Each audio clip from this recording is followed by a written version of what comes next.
Det å få gummimatter helt rene og holde dem sånn, vel, det er et av de spørsmålene som vi får aller flest ganger her hos Bilpleiekongen. Og ikke bare er det estetisk pent å ha en gummimatte som ser ny og ren ut i bilen, men det er også ganske viktig, for sand og skitt og smuss og så videre på gummimatten gjør at den slites, og over lang tid kan gjøre at du får hull i gummimatta. Da vil fukt fra snø og slaps på vinteren trekke gjennom gummimatta, ned i teppet ditt, og fukt og stoff, det hører ikke sammen. Jeg skal vise deg hvordan du kan gjøre denne gummimatta helt ren, og holde den ny, ren, pen i lang tid. Det første jeg gjør er å få ut alle gummimattene fra bilen. Og det skal jeg prøve å gjøre på en måte, så vi får minst mulig skitt og smuss inn i bilen. Ta gummimatta av forsiktig, ruller den pent sammen, og drar den ut av bilen. Sånn, da har jeg tatt ut mattene av bilen. Det første jeg gjør nå er selvfølgelig å børste av og få av alt skitt og smuss før jeg begynner å vaske mattene. Ta gjerne en børste hvis du har en felgbørste eller noe annet, og så børste av det overfladiske, så vi slipper å måtte vaske unødig mye sand og skitt og smuss fra mattene dine. Slik, da er vi klare til vask. Når mattene nå er børstet rene, så begynner jeg med å avfette gummimattene. Her skal vi ikke bruke petrokjemiske avfettinger, da petrokjemisk avfetting vil reagere med gummien, som også er petroleumsbasert, og lage mattene brune og misfarget.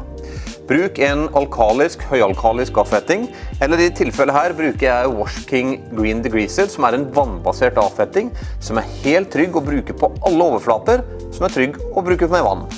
Spruter over. Godt lag med avfetting.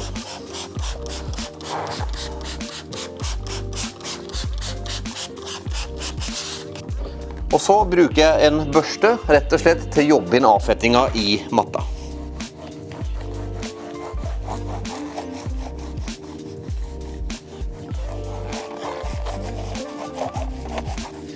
Hvis matta di er veldig skitten, og du ser at enkel skitt og smuss ikke kommer ut, så kan du bruke en børste med en litt stivere bust, slik som denne Tornador-børsten som du finner i nettbutikken på bilpleiekongen.no.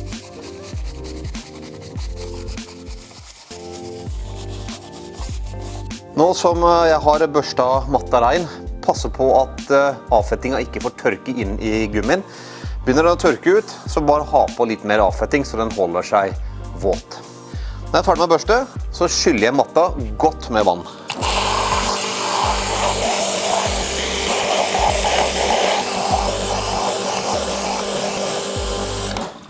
Så er matta helt ren. Den er skylt fri for kjemikalier, og da er siste steget å beskytte matta så den holder seg ny og fin i lang tid.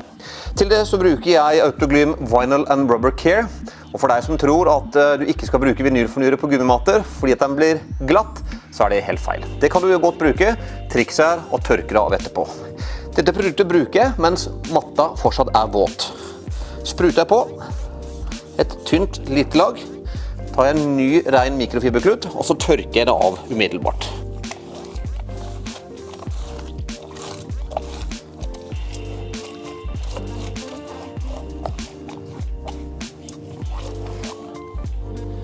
Så enkelt er det altså å få en gummimatte til å se helt ny ut. Ikke bare ser den ny ut, men den er godt beskyttet i lang tid fremover. Og du, den er ikke glatt i det hele tatt. Så nå gjenstår det bare å legge det tilbake i bilen, så får vi håpe eieren er fornøyd med helt nye gummimatter.